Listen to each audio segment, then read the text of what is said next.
us.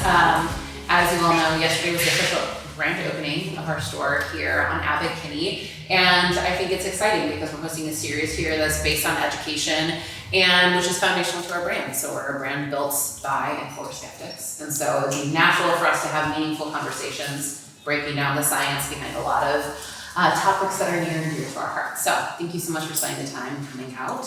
And without further ado, will you please introduce yourself, tell us about your role at Ritual, and anything else about your background that we should know? Yeah, thanks, Lindsay. I'm really excited about this. So my name is Adeline Grier-Welch. I'm a registered dietitian, and I'm also a research scientist at Ritual. My education is really in public health and nutrition, and in my graduate degree, there was a big focus on the maternal and child health population, and so that's something that's really near and dear to my heart. And there's so much misinformation and a lack of research on the pregnancy and postpartum periods that I think it's really important to talk about what's true and what type of information, especially related to nutrition, is valid and good to know. Well, I'm excited you're here, and obviously excited you're at Ritual as well, because having just had 2 babies, took the Ritual prenatal with both my babies, which was exciting because I just joined the team a couple months ago. My name is Lindsay, and I formally introduced myself, but I'm the Chief Impact Officer here. And there's a lot of information and navigating to try to figure it out. So we're gonna kind of break it down. Let's start with the basics. So if someone's in trying phase, trying to get pregnant, we know that nutrition is incredibly important. Start with the basics. Like what should people be thinking about when they're in that phase, and kind of just the foundations of good nutrition overall? Yeah, definitely. So nutrition is important in any life stage. I mean, I'm a dietitian, I'll say that, until I turn blue. But really in the preconception phase, so before a woman gets pregnant, nutrition plays a big role to kind of set the stage for a healthy pregnancy, not only for baby, but also for mom. And so the priority there is to really focus on making those maternal nutrient stores really robust and making sure that you have a good, coming to pregnancy in a good nutrition standing. So from kind of a broad level, it's prioritizing things that we know are all good, whole grains, fruits and vegetables, high quality proteins, healthy fats, and high fiber carbohydrates. But from a micronutrient level, it's really important to prioritize those methyl donor nutrients. So those are things like folate and choline. And those are nutrients that are involved in gene expression. And as you can imagine, early on in pregnancy, when baby is growing, they need those nutrients, and that growth happens very early on in the pregnancy, often before a woman even knows that she's pregnant. So having that really strong nutritional foundation going into pregnancy is just really important to set the stage for a healthy pregnancy. So that begs the question, if a lot of the kind of nutritional foundation is important, especially sometimes before a woman knows she's pregnant, when should someone start taking the prenatal? Yes, that's a great question. So research shows that it takes some time to really build your nutrient stores. And so the recommendation is usually around 3 months prior to conception. But not all things go to plan, as we know, and so to try to map that out timing-wise is kind of tricky. So really, my recommendation is whenever you're thinking about trying or actively trying, that's a good time to start a prenatal so that you're getting those nutrients prior to conception. Okay. Is there any problem with starting a prenatal too early, or are you just kind of getting extra potentially? I mean, if you're going to be trying, I would say no. I think one thing, prenatals are usually higher in iron, and so that's just one consideration. But if if it's 5 or 6 months even prior to conception, that's not. Okay, so big question. Yes. What makes a good prenatal? Yes, that is quite a question. So really there's a few questions that someone should ask themselves prior to getting a prenatal. First and foremost is what nutrients are included. Are there the key nutrients that help support a healthy pregnancy? So those are things like I mentioned before, choline, folate, vitamin B12, iodine, things that are going to support baby's growth. And then some other questions that I think are important to ask are, is this something that I know about the supply chain, or is there third-party testing to test for microbes or major allergens so that you're really confident that, what you're putting in your body is actually in your multivitamin?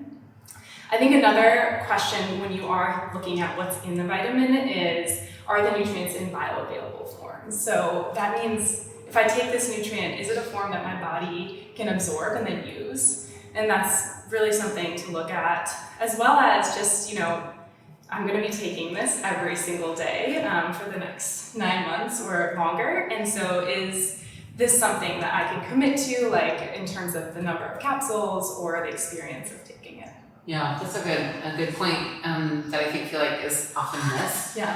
Having to take multiple capsules is obviously not a great experience, especially in your first trimester. I feel like a lot of people kind of struggle with that. So the simplicity is also something I hadn't really thought of. Mm-hmm.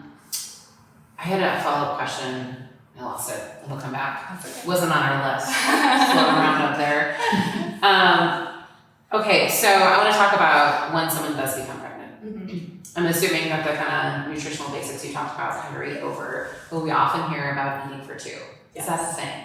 So it's definitely a thing people say, but it's more of a myth. So if you interpreted it literally, it would be eating like double the amount that you did prior to pregnancy, and that's not feasible, nor is it even recommended. So we know that like calorie goals and needs increase over the course of pregnancy and then into the postpartum and lactation period. But those increases happen at the second and third trimester, and it's around 340 to 452 calories. And I know those are really specific. So somewhere between that range, it depends on the individual. And so instead of eating for two, the way I like to look at it is eating in the most nutritious way possible. So really prioritizing those extra calorie needs with nutrient-dense food so that you are really maximizing all the extra calories. So the Cheetos I ate with my second pregnancy probably wouldn't pass the test. Well, listen, I think that there's room for any foods, and I know that cravings are a big part of pregnancy as well. And of course, you want to like prioritize those nutrient-dense foods, but we're all humans, and sometimes you need some Cheetos. I don't know what it was. I was like obsessed with Cheetos. It was like I was going back to childhood foods when I was pregnant. Yeah, sorry, Kim. She seems to be okay. Okay, you kind of talked about this a little bit, but some of the side effects of early pregnancy can kind of play into what people are eating. So can you talk about healthy forms of protein that people should be thinking about when they're pregnant, or other kind of considerations? Yeah, definitely. So things like morning sickness or nausea and vomiting, heartburn, constipation are all things that, you know, kind of come with pregnancy for a lot of folks. And so really, I think there's a few nutritional strategies that you can take, as well as like lifestyle modifications. And so, like for nausea and vomiting, morning sickness, I feel like that is the most common. And so some of the things that we recommend people do, and again, what works for one person doesn't always work for the other, but it's try to eat small meals throughout the day. So 5 or 6 meals, eat them slowly, try to have some food in the stomach at all times that can help with some of those feelings of nausea. And then when waking up in the morning, trying to eat a little something, whether it's crackers or toast or something really bland. So bland foods are often more tolerated. So that's like bananas, plain rice, applesauce. I know it doesn't sound that great right now. And then also like the cooking process can really be nauseating. And so if you have someone that can help with that, or if you can cook with windows open or a fan on, that can help as well. And then as far as foods, protein is really important, but protein is a common aversion during pregnancy. And so finding those protein foods that aren't going to give you that nauseous feeling. So sometimes like meats and things like that can make people feel nauseous. So other forms of protein are like dairy, and dairy is also a good source of iodine, which is an important nutrient in pregnancy. So cottage cheese, yogurt, nuts and seeds. Sometimes those are a little easier to tolerate because they don't have a strong scent. Yep. Yeah, and then as far as heartburn and you know, some of that acid reflux that happens during pregnancy, some things that can help are avoiding foods that might trigger it. And so it's different for everyone, but fatty foods, spicy foods, chocolate, coffee, tea, all the good ones, are things that might trigger it. So that's good to avoid, as well as carbonated beverages. And then after you eat, trying to remain upright and not laying right down horizontally can help as well. Okay. Should have talked to you before I got pregnant. Yeah, I want to hear how your experience was. Oh, I mean, I had horrible heartburn the whole time. So like apple cider vinegar and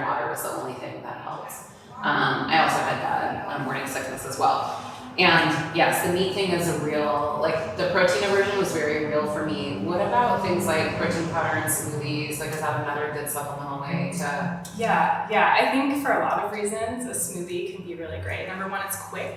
And it's easy to pack in lots of nutrients. You can add fruits, vegetables, protein powder that you like and trust that provides a good source of protein, as well as healthy fats. And it can really be filling and be a balanced meal of sorts.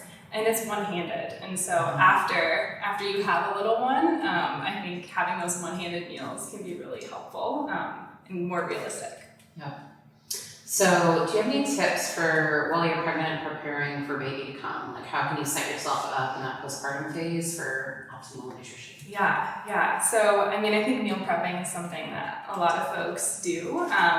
So it's prepping things that freeze well and then you can take out and reheat easily. So think about casseroles, soups, burritos, and wraps tend to freeze pretty well. And even like smoothie packs, so you can throw all the ingredients for one smoothie into like a little plastic baggie, freeze it, and then use that after by adding a little liquid to a blender. Or you could even batch prepare smoothies, have all the ingredients, put them in an ice cube tray, and then just pop them out, throw them into the blender with some liquid, or just kind of let them melt in a cup, and then you have a smoothie. I think an important thing to consider is the shelf life for like frozen leftovers is around 2 to 4 months. So you don't need to start preparing for postpartum like right in the first trimester. It's actually better if you're doing it a little closer to the delivery date. Mm-hmm. And then one thing I think that is helpful and maybe a little more realistic for a lot of folks is having a list of restaurants that do delivery. You know you like them, you know how it works.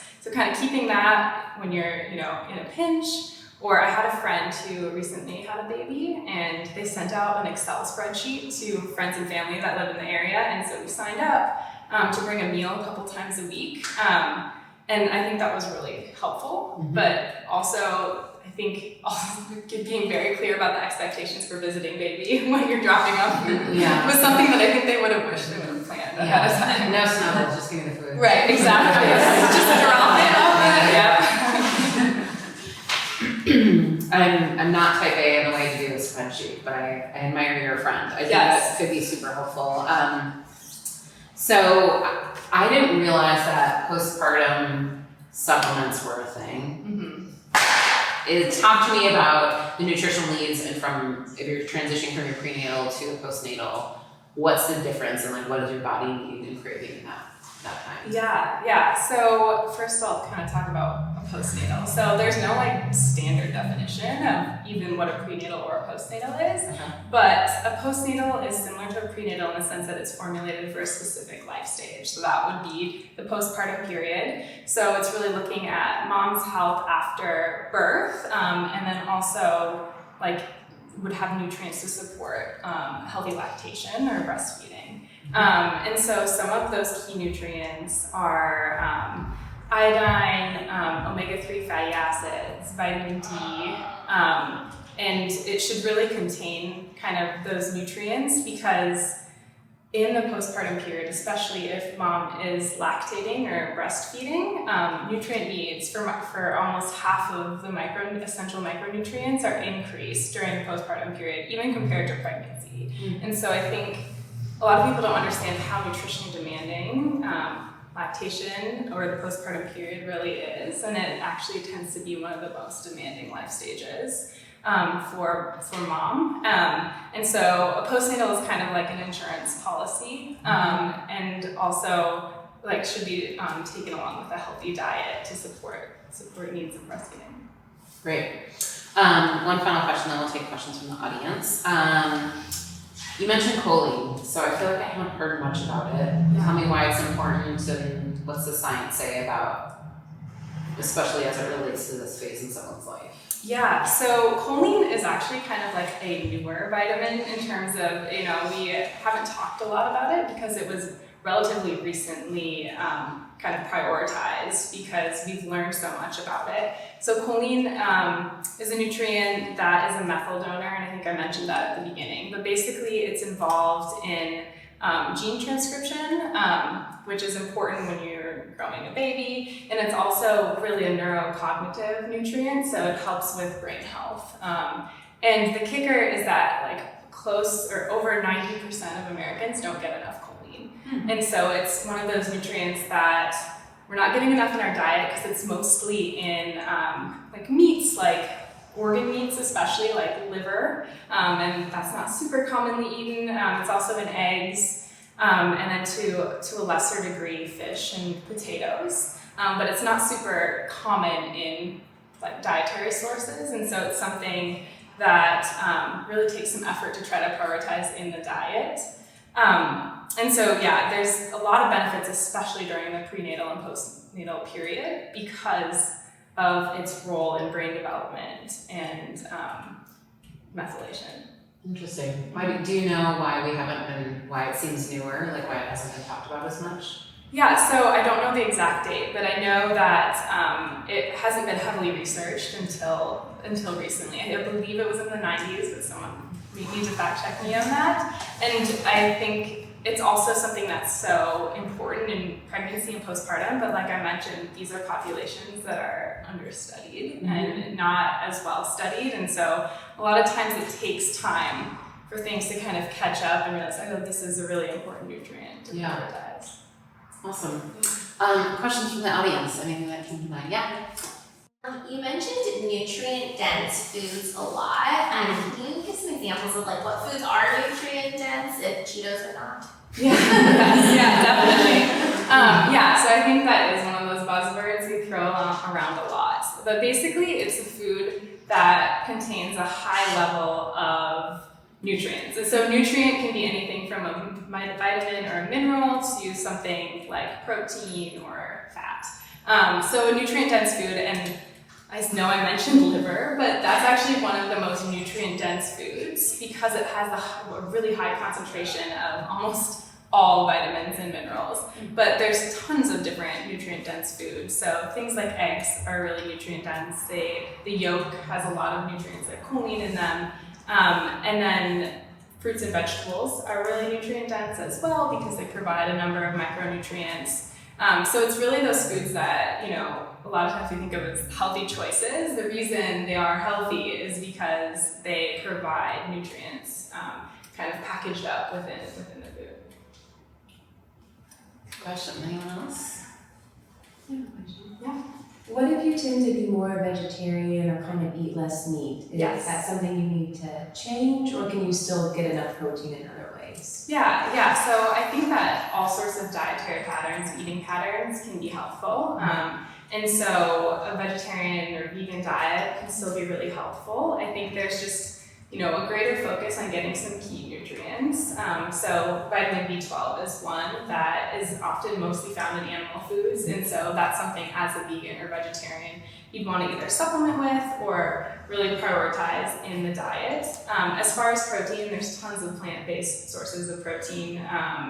And also combining protein sources, so like having beans with some rice actually provides your all essential amino acids. And so making sure that you're prioritizing high quality sources of protein, which means that it has all of the essential amino acids in it, is something to focus on. But yeah, vegetarian vegan diets, really healthy eating patterns as well. So there's a lot of ways to kind of make nutrition fit your lifestyle and your choices.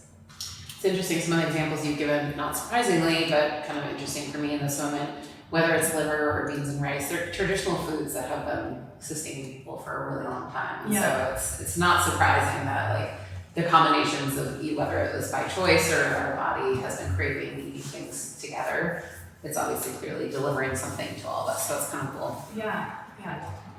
What are some of the biggest nutrition myths you feel like you hear around pregnancy and postpartum? So I think we definitely, the eating for two is one that heard a lot. I think there's a lot of old wives' tales too, especially you eat certain things that are going to do certain things during the pregnancy. And a lot of times, if this food is safe, then I think that is fine to consume. But I think there are some things like herbal supplements and things like that, or like herbal teas that you might want to run past like a health practitioner before trying. I think some other ones are like fish. So you're not supposed to eat raw fish during pregnancy, and that's because when you're pregnant, you're more susceptible to the effects of foodborne illness. So that's why you don't do any unpasteurized dairy or juices or any raw fish or undercooked meats. But you still can eat cooked fish during pregnancy, and if you do choose to eat fish, that is a really helpful food to eat. The recommendation is to have like 8 to 12 ounces per week of a lower mercury type of fish, and that provides a lot of those omega-3 fatty acids that are really important. So yeah, there's a lot of misconceptions, but I think those are some of the top ones that I've seen. Anyone else? And this is a hot topic. You hear a lot about the word folate. Can you talk to us a little bit about that and why it's so important for pregnancy? Yeah, definitely. So folate is actually the name for a lot of different compounds. So a lot of times you hear about folic acid or methylated folate. And so they're both types of folate. And folate's so important in pregnancy because of its role in the neural tube development. So without adequate folate, there can be issues in the closing of the neural tube, which can affect the baby later on. So that's why it's such a priority in the early period, even preconception, because that neural tube development happens within, within the first 28 days. And so I think there's a lot of confusion around the different forms, but really the thing to focus on is having adequate folate status in the blood.